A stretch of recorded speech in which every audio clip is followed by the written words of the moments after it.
Hello student, welcome to our YouTube channel new beginning.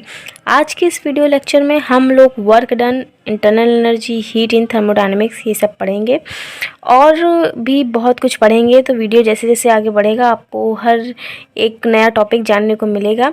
इससे पहले मैंने थर्मोडायनेमिक्स के 2 लेक्चर बना लिए हैं। डिस्क्रिप्शन बॉक्स में उसका लिंक मिल जाएगा जिसमें molar heat capacity, CP, CV, gamma और क्या कहते हैं डायटोमिक के लिए, मोनोटोमिक के लिए क्या होगा सीपी, सीवी, गामा, ये इसकी बारे में बात कर चुके हैं और जीरोथ लॉ के बारे में बात करें। काफ़ी कुछ डिस्कस हो चुका है पिछले 2 लेक्चर में। तो छोटे छोटे वीडियो हैं, तो होप सो आप लोगों ने उसे देख लिया होगा और नहीं देखा है तो डिस्क्रिप्शन बॉक्स में लिंक है, तो जल्दी से उसे देखिएगा। आई बटन पे भी आपको वो वीडियो मिल जाएगा और एंड स्क्रीन में भी मिल जाएगा।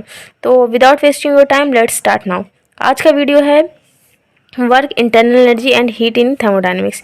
पहला टॉपिक तो हमारा यही है। अब आगे हम लोग और कितनी चीज़ें जानेंगे वो तो जैसे जैसे आगे पढ़ेंगे समझेंगे। वर्क इन थर्मोडायनेमिक्स, देखिए अगर हमारा प्रेशर कांस्टेंट होगा, अगर प्रेशर कांस्टेंट होगा तो वर्क हम लोग लिखते हैं P delta V. Work equal होता है P delta V. Delta V is equals to क्या है, चेंज इन वॉल्यूम। तो V2 माइनस V1 लिख देंगे अगर प्रेशर कांस्टेंट होगा तब। ये सिर्फ और सिर्फ तब एप्लीकेबल है यानी वैलिड है जब आपका प्रेशर कांस्टेंट है। बट अगर प्रेशर कांस्टेंट नहीं है तब क्या होगा, प्रेशर कांस्टेंट हो भी ना भी हो, ये फॉर्मूला आपका हमेशा एप्लीकेबल होगा कि W is equals to integration of V1 to V2 PdV। ये हमेशा और हमेशा ही वैलिड होगा, आइदर प्रेशर कांस्टेंट और नॉट। ठीक है, बट अगर विदाउट इंटीग्रेशन आपको एक क्विक फॉर्मूला चाहिए जिसमें प्रेशर कांस्टेंट हो, तो हम लोग ये फॉर्मूला अप्लाई कर सकते हैं, W is equals to P delta V, where delta V is equals to V2 minus V1। अब साइन ऑफ वर्क क्या होगा, साइन ऑफ वर्क, क्योंकि वर्क क्या होता है, पॉजिटिव भी होता है नेगेटिव भी होता है। तो देखिए जब डेल्टा वी आपका पॉजिटिव होगा तो वर्क भी पॉजिटिव होगा, जब ये पॉजिटिव तो ये भी पॉजिटिव। अब ये पॉजिटिव क्या कब होगा, यानी कि जब आपकी गैस एक्सपेंड करेगी, एक्सपेंशन होगा, ठीक है, विस्तार होगा, तब आपका वर्क डन पॉजिटिव होगा। तब उस समय वर्क डन बाय गैस होगा, वर्क डन बाय गैस, उस समय वर्क डन पॉजिटिव होगा। और नेगेटिव वर्क डन कब होगा, जब आपकी गैस कंप्रेस करेगी, कंप्रेशन होगा, मतलब अपने आप को कंप्रेस करने की कोशिश करेगी, कम करने की कोशिश करेगी, वॉल्यूम को घटाने की कोशिश करेगी, तो वॉल्यूम नेगेटिव हो जाएगा। जब वॉल्यूम नेगेटिव हो जाएगा तो हमारा वर्क डन भी नेगेटिव हो जाएगा। तब क्या होगा, वर्क डन ऑन गैस होगा। पॉजिटिव में क्या होगा, वर्क डन बाय गैस होगा, नेगेटिव में वर्क डन ऑन गैस होगा। ठीक है, यूनिट की बात करें तो W इज इक्वल्स, देखिए 2 यूनिट में होता है। पहला हमारा क्या होगा, जूल में होगा, दूसरा होगा ATM लीटर, एटमॉस्फेरिक प्रेशर और लीटर में होगा। तो दोनों ही केसेस में आप लोग को जूल में अगर निकालना है, अगर ये वाला अगर जूल में दिया है तब तो अच्छी बात है। SI यूनिट तब आपकी प्रेशर पास्कल में होगी यानी न्यूटन अपॉन मीटर स्क्वायर होगी। वॉल्यूम यानी कि मीटर क्यूब में होगा। ठीक है, अब अगर ATM में दिया है तो प्रेशर आपका ATM होगा और डेल्टा V यानी लीटर में दिया होगा, तभी ATM लीटर आया है वर्क डन की यूनिट। तो उस केस में हम लोग इसे जूल में कन्वर्ट करेंगे बाय मल्टीप्लाइंग 101.5 यानी 101.5 101.5 से मल्टीप्लाई करके हम ATM लीटर को जूल में कन्वर्ट कर लेंगे। अब देखते हैं वर्क डन कैसा है, पाथ डिपेंडेंट है या पाथ इंडिपेंडेंट है। तो याद रखिएगा वर्क डन आपका पाथ डिपेंडेंट होता है। ये work done path depend not state function, मतलब कि ये पाथ पे डिपेंड करता है, स्टेट फंक्शन नहीं। स्टेट फंक्शन क्या होते हैं, कंजर्वेटिव होते हैं, वो फाइनल और इनिशियल पोजीशन पे डिपेंड करते हैं। बट वर्क डन आपका पाथ होता है, किस पाथ से आप जा रहे हो, ये सबसे ज़्यादा वर्क डन में मैटर करता है।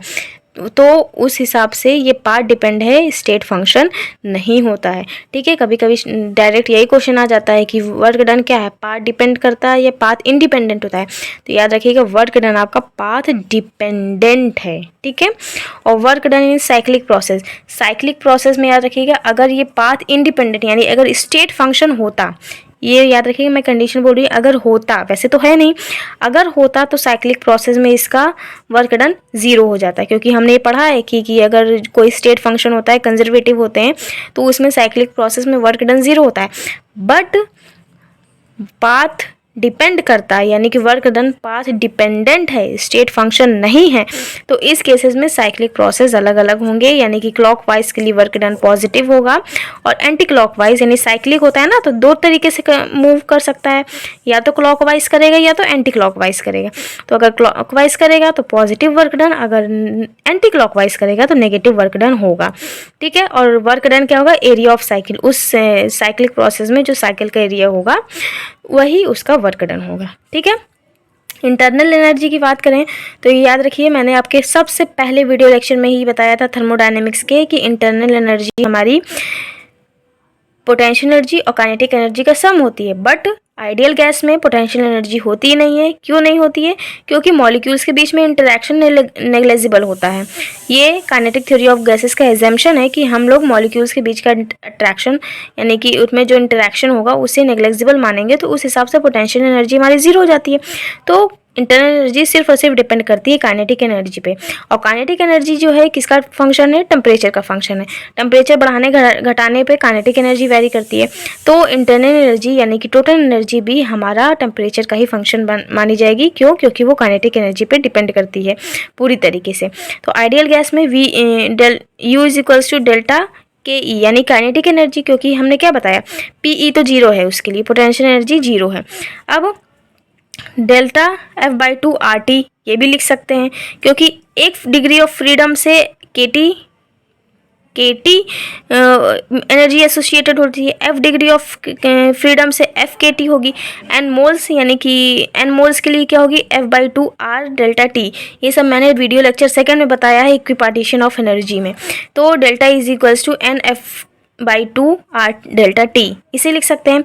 और वीडियो सेकंड में ही मैंने ये बताया कि F/2 R ये इक्वल होता है CV के, तो इसको हम लोग लिख सकते हैं NCV डेल्टा T। अब अगर न्यूमेरिकल प्रॉब्लम आपको कोई भी वैल्यू दे दे, CV दे दे, डेल्टा T दे दे, आपसे इंटरनल एनर्जी पूछी जा रही है, तो आप ये फॉर्मूला अप्लाई करके कर सकते हैं। डिग्री ऑफ फ्रीडम दिया है, टेम्परेचर दिया है, U पूछा जा रहा है, तो भी आप कर सकते हो। तो ये फॉर्मूलेज आप लोग याद रखिएगा। अब हम लोग इंटरनल एनर्जी पढ़ रहे हैं, तो ये देख लेते हैं कि इंटरनल एनर्जी हमारी स्टेट फंक्शन है या फिर पार्ट फंक्शन है। तो याद रखिएगा, इंटरनल एनर्जी हमारी स्टेट फंक्शन है, ये फाइनल और इनिशियल पोजीशन पे डिपेंड करती है। आप किस पाथ से जा रहे हैं ये इस बात पे बिल्कुल भी डिपेंड नहीं करती है। ठीक है, तो ये डायरेक्टली प्रोपोर्शनल होती है टेम्परेचर के। क्यों? क्योंकि इंटरनल एनर्जी काइनेटिक एनर्जी के इक्वल होती है, और काइनेटिक एनर्जी टेम्परेचर मतलब KT यानी टेम्परेचर पर डिपेंड करेगी, तो इंटरनल एनर्जी भी हमारी टेम्परेचर पर डिपेंड करेगी। डेल्टा U डेल्टा T के इक्वल होगा।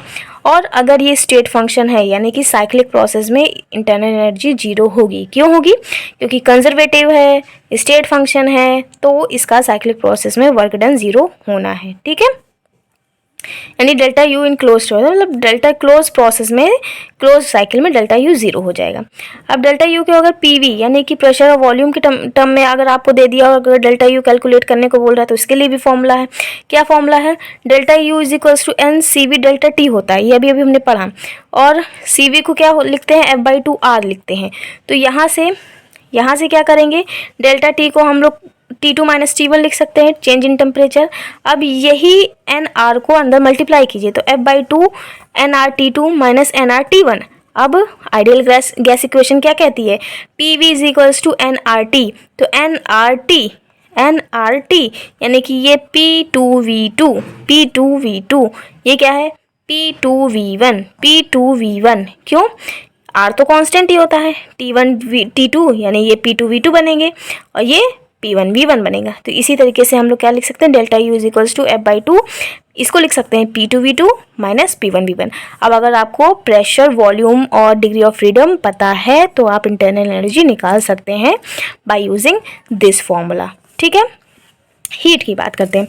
अब देखिए, हीट हमारी स्टेट फंक्शन नहीं होती है, ये पाथ पे डिपेंड करती है। ठीक है, हीट हमारी स्टेट फंक्शन नहीं होती है। इस साइक्लिक प्रोसेस में डेल्टा Q जीरो नहीं होगी। अब in terms of specific heat, ये फॉर्मूला हम लोग वीडियो लेक्चर 2 में देखे हैं। Delta Q is equals to MC delta T, यानी कि मास, फिर क्या है स्पेसिफिक हीट, टेम्परेचर और डेल्टा Q यानी कि change in heat. In terms of molar specific heat, ये भी जाने हैं जब मोलर स्पेसिफिक हीट हम लोग पढ़ते हैं तो वहाँ हमें मास से लेना देना नहीं होता, वहाँ हमें मोल्स से होता है। अगर मोल्स नहीं दिया है, मास दिया है, तो मोल्स का क्या होता है, मास अपॉन मोलर मास से हम लोग यहाँ वैल्यू रख के डेल्टा क्यू की वैल्यू निकाल सकते हैं। एट कांस्टेंट वॉल्यूम यानी सीवी के लिए भी ये फॉर्मूला हम लोग ने लेक्चर नंबर 2 में पढ़ा है। क्या है, delta Q is equals to N C V delta T, C V constant volume पे स्पेसिफिक हीट।